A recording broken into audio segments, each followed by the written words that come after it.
राधे राधे। जय श्री कृष्ण।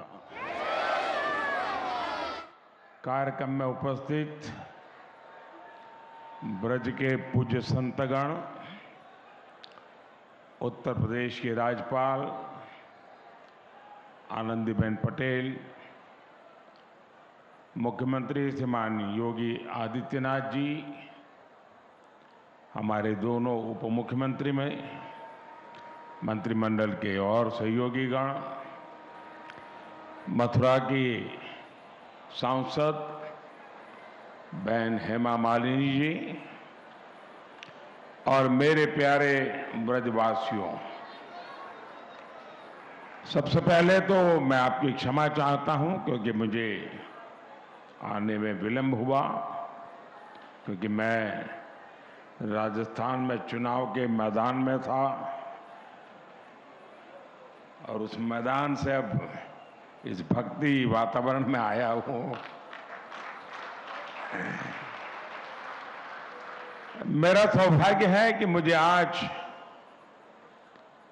ब्रज के दर्शन का अवसर मिला है, ब्रजवासियों के दर्शन का अवसर मिला है, क्योंकि यहां वही आता है जहां श्री कृष्ण और श्री जी बुलाते हैं। ये कोई साधारण धरती नहीं है, ये ब्रज तो हमारे श्यामा श्यामजू का अपना धाम है। ब्रज लाल जी और लाडली जी के प्रेम का साक्षात अवतार है। ये ब्रज ही है जिसकी रज भी पूरे संसार में पूजनीय है। ब्रज की रज रज में राधा रानी रमी हुई है, यहां के कण कण में कृष्ण समाये हुए हैं। और इसलिए हमारे ग्रंथों में कहा गया है, सप्तद्वीपेषु यत् तीर्थ भ्रमणात् च यत् फलम प्राप्यते च अधिकम तस्मात् मथुरा भ्रमणीयते। अर्थात विश्व की सभी तीर्थ यात्राओं का जो लाभ होता है, उससे भी ज्यादा लाभ अकेले मथुरा और ब्रज की यात्रा से ही मिल जाता है। आज ब्रज रज महोत्सव और संत मीराबाई जी की 525वीं जन्म जयंती समारोह के जरिए मुझे एक बार फिर ब्रज में आप सबके बीच आने का अवसर मिला है। मैं दिव्य ब्रज के स्वामी भगवान कृष्ण और राधा रानी को पूर्ण समर्पण भाव से प्रणाम करता हूं। मैं मीराबाई जी के चरणों में भी नमन करते हुए ब्रज के सभी संतों को प्रणाम करता हूं। मैं सांसद बहन हेमा मालिनी जी का भी अभिनंदन करता हूं। वो सांसद तो है, लेकिन ब्रज में वो रम गई है। हेमा जी न केवल एक सांसद के रूप में ब्रज रस महोत्सव के आयोजन के लिए पूरी भावना से जुटी है, बल्कि खुद भी कृष्ण भक्ति में सरोबार यानी होकर प्रतिभा और प्रस्तुति से समारोह को और भव्य बनाने का काम करती। मेरे परिवारजनों, मेरे लिए इस समारोह में आना एक और वजह से भी विशेष है। भगवान कृष्ण से लेकर मीराबाई तक ब्रज का गुजरात से एक अलग ही रिश्ता रहा है। ये मथुरा के कान्हा गुजरात जाकर ही द्वारकाधीश बने थे और राजस्थान से आकर मथुरा वृंदावन में प्रेम की धारा बहने वाली संत मीराबाई जी ने भी अपना अंतिम जीवन द्वारिका में ही बिताया था। मीरा की भक्ति बिना वृंदावन के पूरी नहीं होती है। संत मीराबाई ने वृंदावन भक्ति से अभिभूत होकर कहा था, आलीरी मोहे, आलीरी मोहे लागे वृंदावन निको, घर घर तुलसी ठाकुर पूजा, दर्शन गोविंद जी को।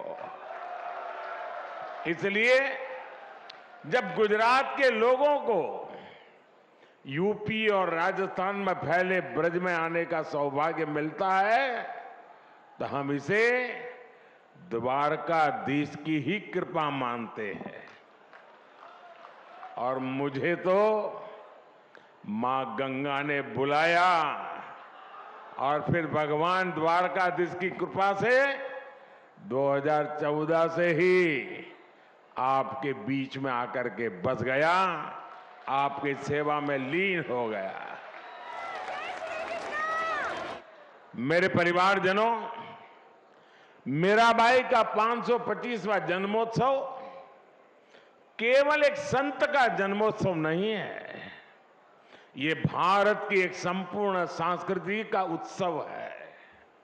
ये भारत की प्रेम परा का उत्सव है। ये उत्सव नर और नारायण में, जीव और शिव में, भक्त और भगवान में अभेद मानने वाले विचार का भी उत्सव है, जिसे कोई अद्वैत कहता है।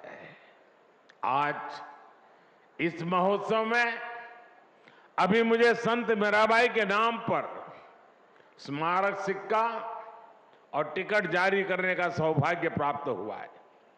मीराबाई राजस्थान की उस वीर भूमि में जन्मी थी जिसने देश के सम्मान और संस्कृति के लिए असीम बलिदान दिए हैं।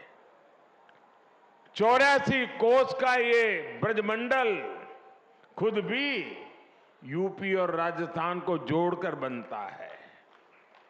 मीराबाई ने भक्ति और अध्यात्म की अमृत धारा बहाकर भारत की चेतना को सिंचा था। मीराबाई ने भक्ति, समर्पण और श्रद्धा को बहुत ही आसान भाषा, सहज रूप से समझाया था। मीरा के प्रभु गिरधर नागर, सहज मिले अविनाशी रे।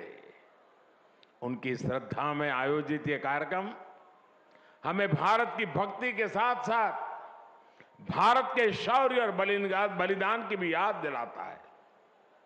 मीराबाई के परिवार ने और राजस्थान ने उस समय अपना सब कुछ झोंक दिया था। हमारी आस्था के केंद्रों की रक्षा के लिए राजस्थान और देश के लोग दीवार बनकर खड़े रहे ताकि भारत की आत्मा को, भारत की चेतना को सुरक्षित रखा जा सके। इसलिए आज का ये समारोह हमें मीराबाई की प्रेम परंपरा के साथ साथ उस पराक्रम की परंपरा की भी याद दिलाता है। और यही तो भारत की पहचान है। हम एक ही कृष्ण में बांसुरी बजाते कर्ण कान्हा को भी देखते हैं और सुदर्शन चक्रधारी वासुदेव के भी दर्शन करते हैं। मेरे परिवारजनों, हमारा भारत हमेशा से नारी शक्ति का पूजन करने वाला देश रहा है। ये बात ब्रजवासियों से बेहतर और कौन समझ सकता है। यहां कन्हैया के नगर में भी लाडली सरकार की ही पहले चलती है। यहां संबोधन, संवाद, सम्मान सब कुछ राधे राधे कहकर ही होता है। कृष्ण के पहले भी जब राधा लगता है तब उनका नाम पूरा होता है। इसलिए हमारे देश में महिलाओं ने हमेशा जिम्मेदारियां भी उठाई हैं और समाज का लगातार मार्गदर्शन भी किया है।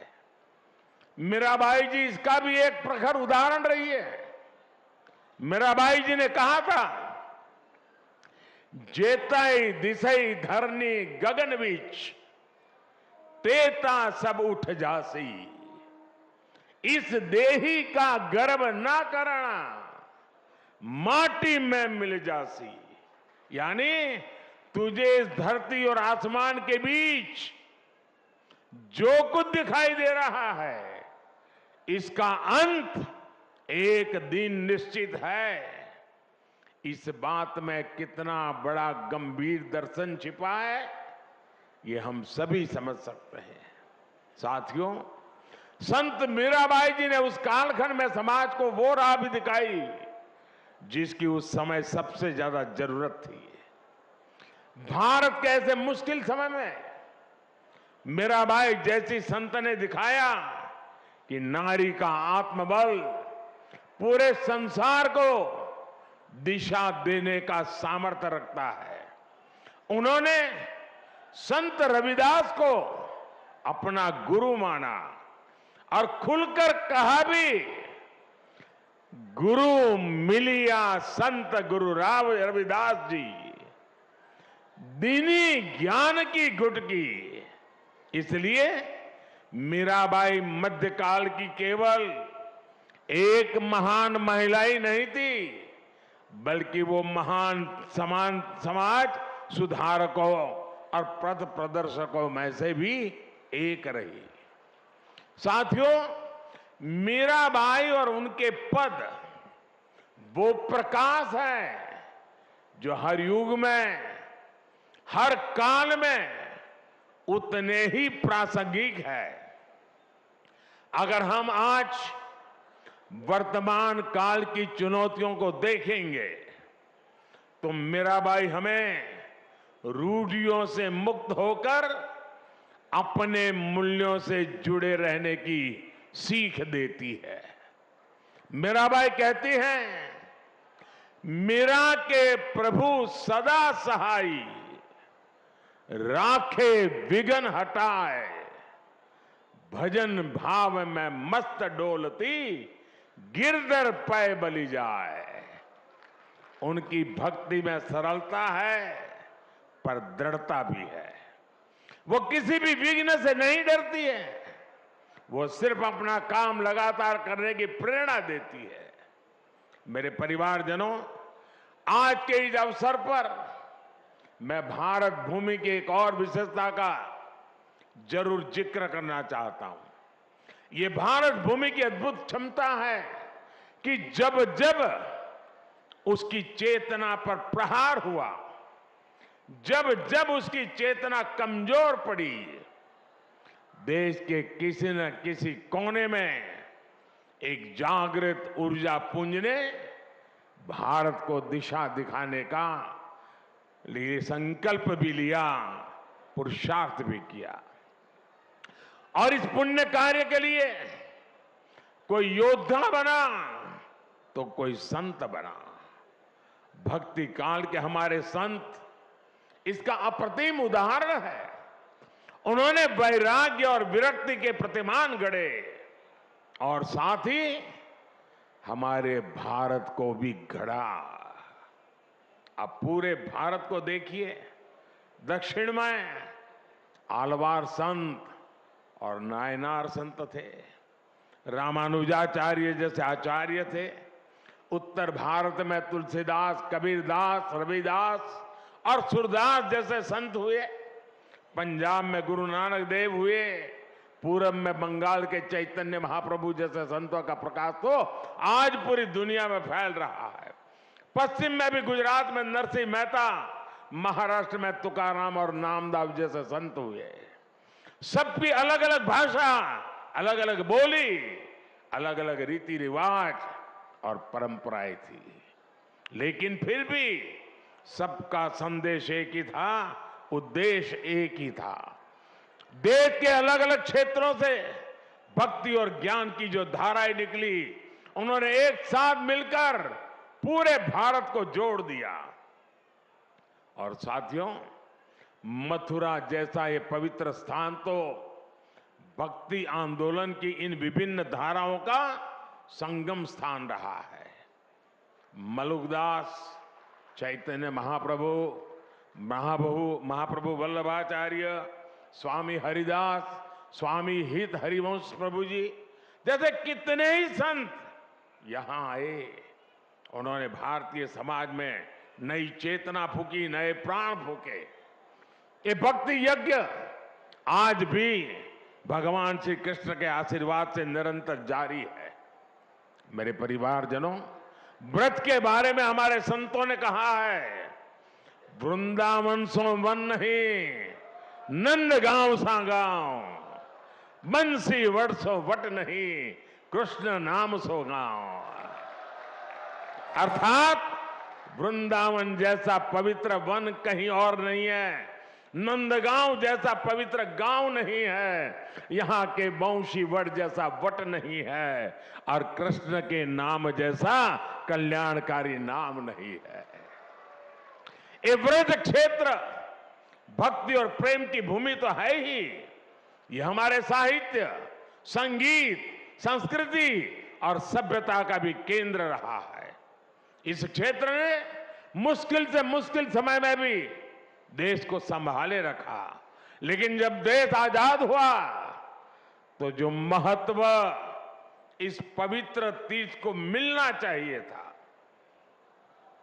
दुर्भाग्य से वो नहीं हुआ। जो लोग भारत को उसके अतीत से काटना चाहते थे, जो लोग भारत की संस्कृति से, उसकी आध्यात्मिक पहचान से विरक्त थे, वो आजादी के बाद भी गुलामी की मानसिकता नहीं त्याग पाए। उन्होंने ब्रज भूमि को भी विकास से वंचित रखा। भाइयों और बहनों, आज आजादी के अमृत काल में पहली बार देश गुलामी की उस मानसिकता से बाहर आया है। हमने लाल किले से पंच प्राणों का संकल्प लिया है। हम अपनी विरासत पर गर्व की भावना के साथ आगे बढ़ रहे हैं। आज काशी में विश्वनाथ धाम भव्य रूप में हमारे सामने है। आज उज्जैन के महाकाल महालोक में दिव्यता के साथ साथ भव्यता के दर्शन हो रहे हैं।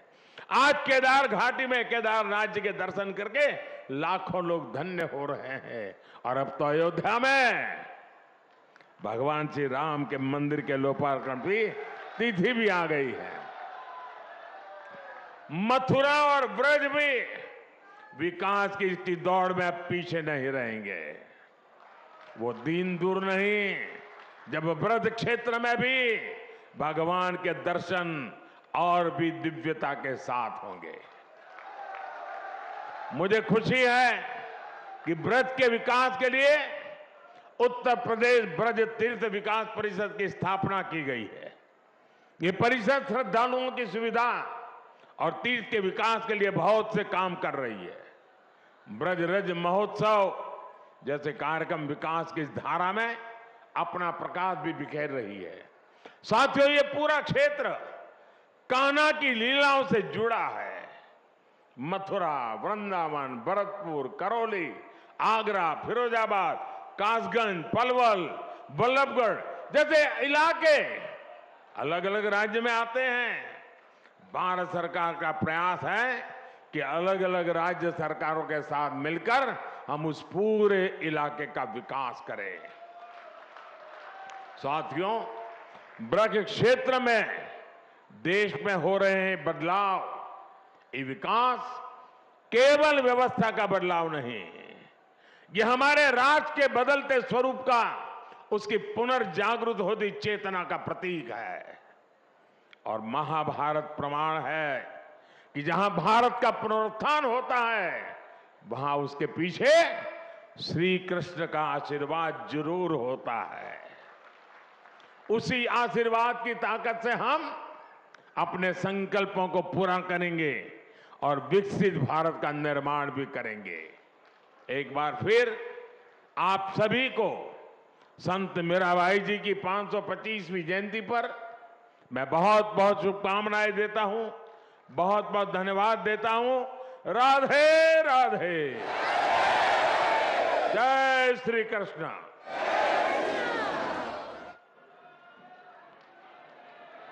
बहुत बहुत आभार माननीय प्रधानमंत्री